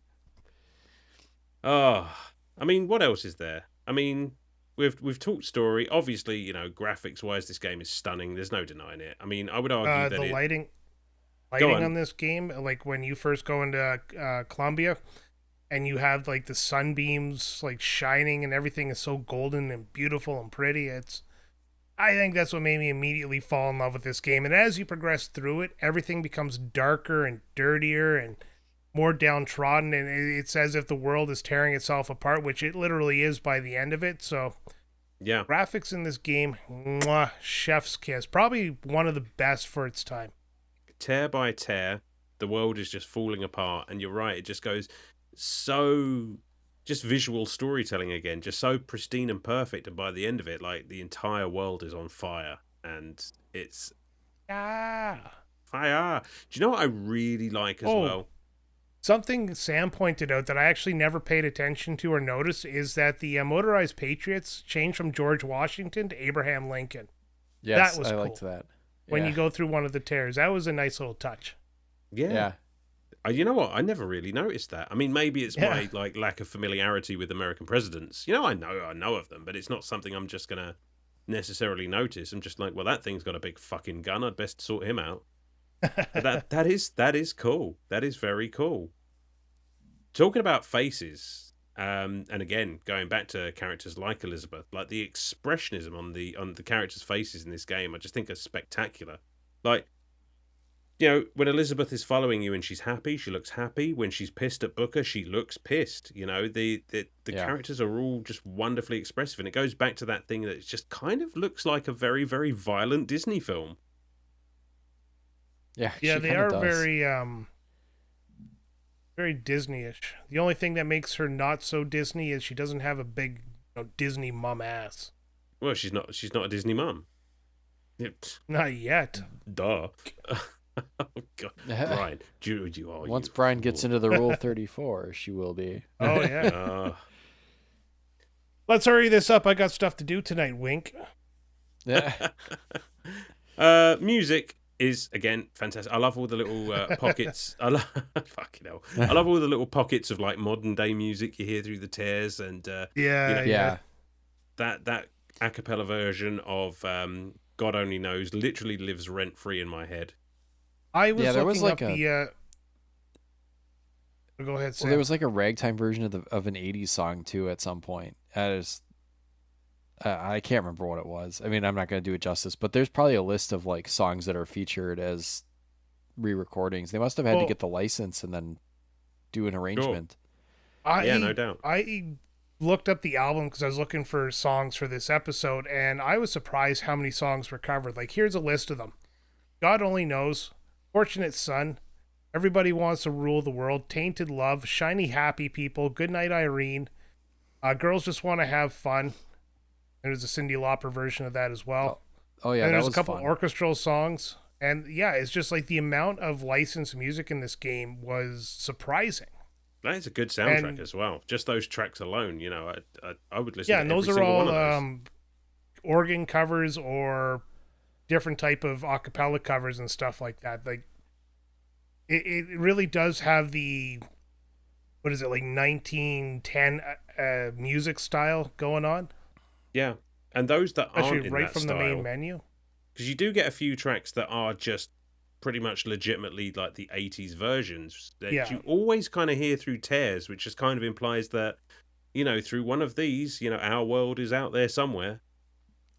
Yeah, it's just kind of Yep. interesting. It's like it really gave you the sense when you hear like these old-timey renditions of newer songs. Usually it's like newer renditions of old-timey songs, but now it's like it's reversed. You really got the feeling that like time has collapsed on itself and doesn't really, it's just completely fluid. Yes. Yeah. Wibbly wobbly, timey wimey stuff. Yep. Well, speaking of wibbly wobbly, timey wimey, I mean, Brian needs to get to bed, I think. Or Almost other nefarious. Yeah, you see, needs his beauty sleep. Anyone got anything else to say? No, I think it's No, time I'm glad to we wrap it mentioned up. the music. Yeah, definitely. I would have been remiss if we hadn't brought that up. Sam, since you're entirely the new guy, and I'm going to need time to recover after your review and score, why don't you go first?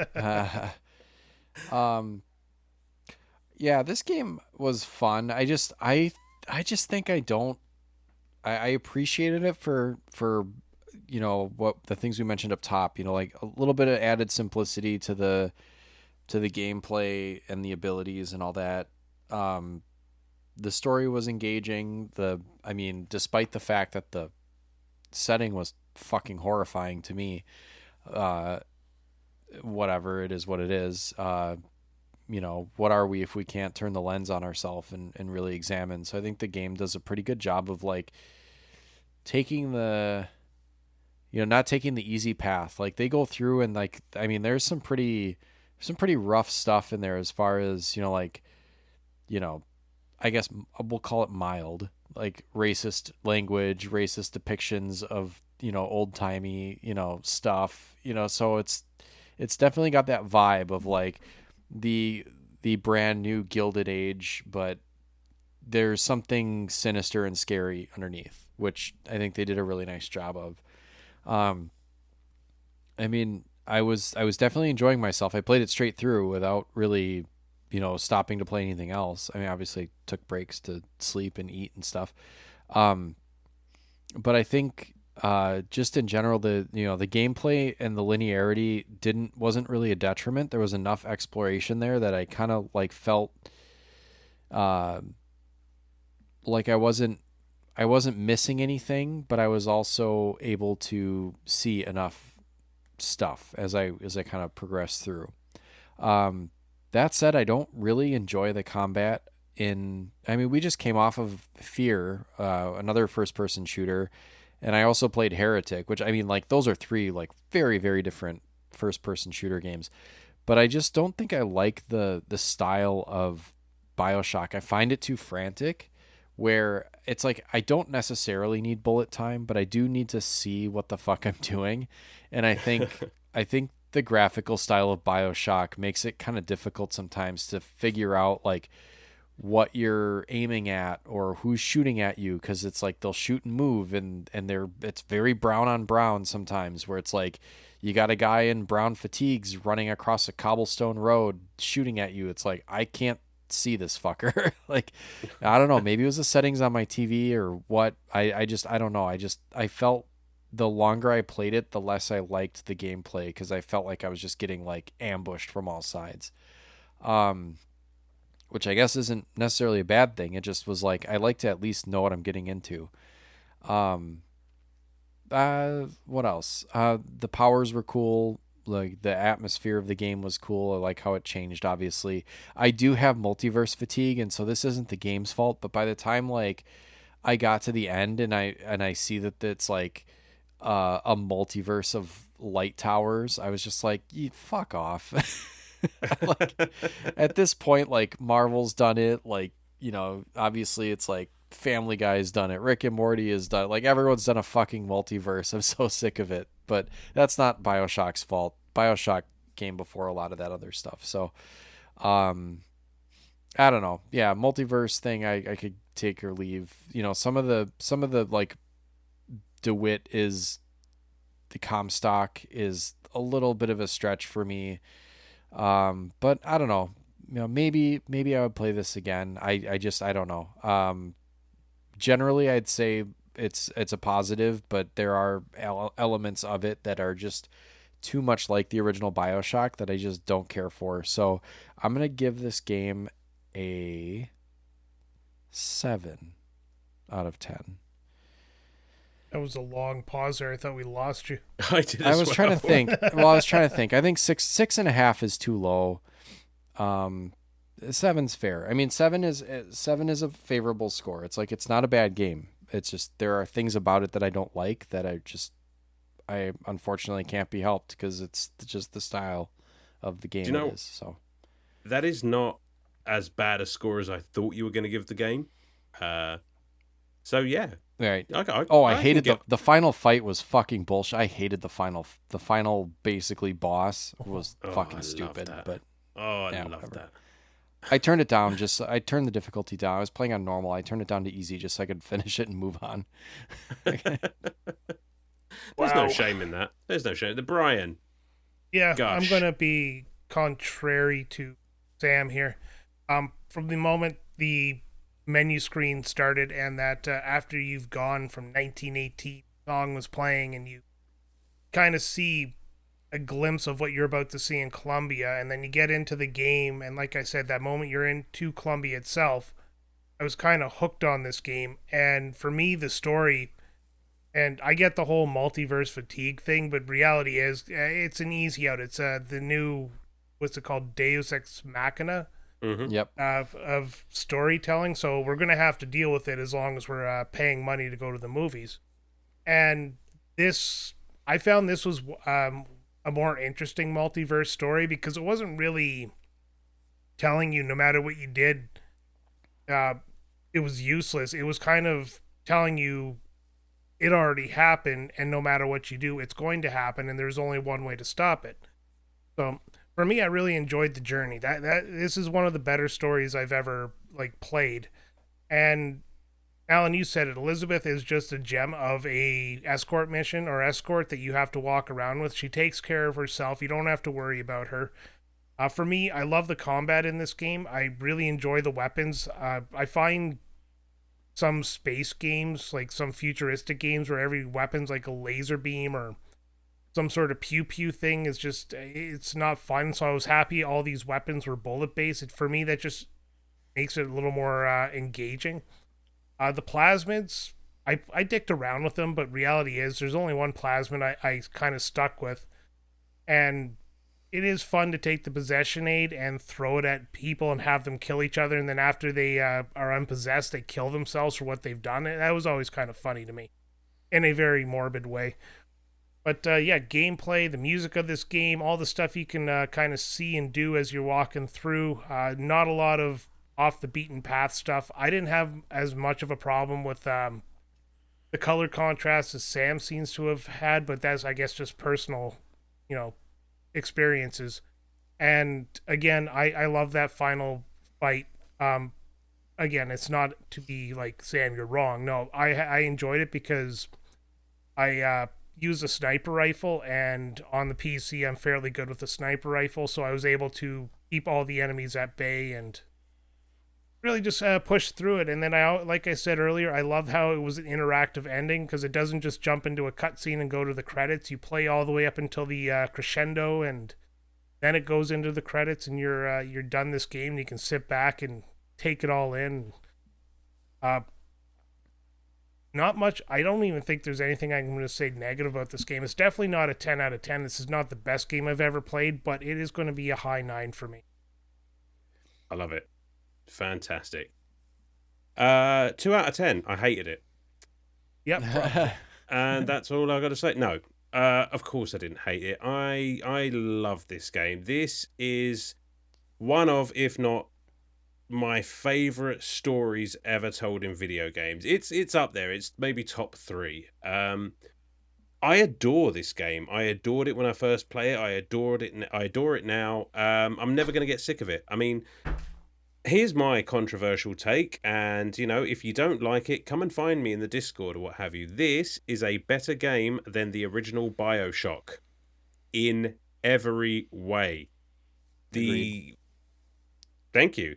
The visuals are stunning. The setting is amazing. I mean, yeah, it's just, BioShock went down, BioShock Infinite goes up, but you still get that same sense of wonder and grandeur from this completely, well, almost completely alien landscape, because it's just like everything is so familiar, for better or worse, but at the same time it's just like, this is so fantastic. It's like seeing Venice for the first time and just thinking, like, how is this even possible?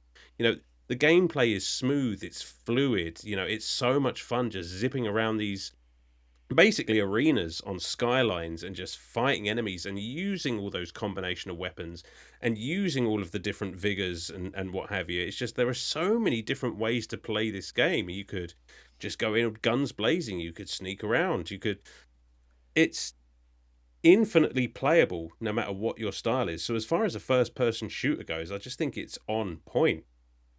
Musically, absolutely fantastic. I love all the touches, all the nods to different eras, different times, and just imparting that sense of familiarity into you, that for a place that is just, again, kind of like our world but not. But for me, it's the story. I actually don't have multiverse fatigue, and I certainly didn't back in whatever it was, 2015, when I first played this game. I mean, that was kind of still a relatively new concept. And the twists and turns in this story and the character revelations are just fantastic. Just chef's kiss. Like, again, as I said, I had to sit and think about this for quite some time after I stopped playing. And that is the mark of a fantastic game. So often you play a game, you put it down and you just completely forget it. But no, BioShock Infinite lives inside my head, and it has done for the past 10 years. And Elizabeth, my beloved Elizabeth, the greatest, I mean, definitely one of the greatest video game characters of all time. Just so handy, so useful. And we didn't touch on this, but she was almost cut out of the game altogether, because she was so difficult to get to work that at one point they did just think about scrapping her. And then they decided to keep her in. Then they decided she was going to be a mute character, and all the characters were going to be mute. And it's just like, I cannot fathom the universe that is out there somewhere where that was a reality, and I don't And want it to go does there. exist because of multiverse. And it does exist, and I am glad that I am in this one with BioShock Infinite. And I've been trying to think of a way that I don't give this game a 10, and honestly, I am coming up with absolutely nothing. 10 out of 10. I can't think of a single thing I don't like about this game. Genuinely. I mean, Brian, I know you said, you're not going to give it a 10 because it's not the best game or your favorite game of all time, but it's definitely one of mine. It is up there in the upper it's echelons. definitely up there. I would recommend everyone play this game, and if you are, play the DLC as well. We didn't talk about the DLC, but that kind of brings the story full circle with the original BioShock, and I'm not going to say any more of that. I might do a quick play on it, though. So if you're interested in that, let me know, and I'll see what I can do. I think you should. But, I feel so much better now. I've been waiting to get that out for so long. Everyone, play BioShock Infinite. It is perfect. Is that DLC part of the collection, the kind of newer collection that's out there? Should be. It's called Burial at Sea. Yeah, parts 1 and 2. I'll have to see. Yeah, I mean, if it connects to the original BioShock, that's kind of interesting. I'd be interested to see how that works, but I don't know. Maybe Elizabeth is the big mummy. If you don't believe me, search Elizabeth Rule 34. Oh, for God's sake. Yep, will do. Already doing that. Well, thankfully, there is no, as of yet, Retrotopia Rule 34, but if you do want to find... Do we do this anymore? Fuck it, I'm going to do it. Linktree/Retrotopia for all the socials and Discords and all of that good stuff. Come and let us know why we're right or wrong, or play BioShock Infinite and then tell me why I'm right. I can promise you it's a good time. Sam doesn't, but I do. That's fine. And not my favorite. And that's all. That's it. Guys, you got anything else you want to say? No, I'm pretty tapped. Yeah. I think it's time to open a tear and slip off back home to whatever universe that we came from. And yeah. Until next time, guys, maybe don't go on any of the websites that Brian has recommended for you. We can't be held responsible for any consequences that occur.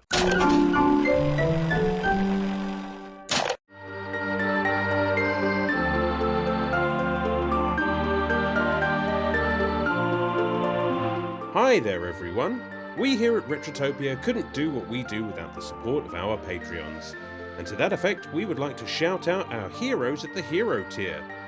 So a huge Retrotopia thank you from all of the hosts here to Andrew Wright, Wildcard, Unbuckled Cape, Makeshift Money, Sergeant Ombre, Randy Berridge, BCOS19, J Nasty 15, Chris Kaplane, Jack Datchler, Sir Busts-A-Lot, Big Kid 782, Super Dave, Big Brown Dog, Stud Still Smash, Fallen Snow Kiku, Radmac, Calin Hygus, Old Man Gamer, Raging Demon, Radioactive Hooli, Blue Shell Discharge, The Big Deal, Dylan Jacobson, Game Genius, H, Brother Retro, Shane's World, Ovindally, Brian Spritzer. So thanks as always for your support, guys. It truly means the world to us and means we can keep doing this little thing that we love so much. Game on.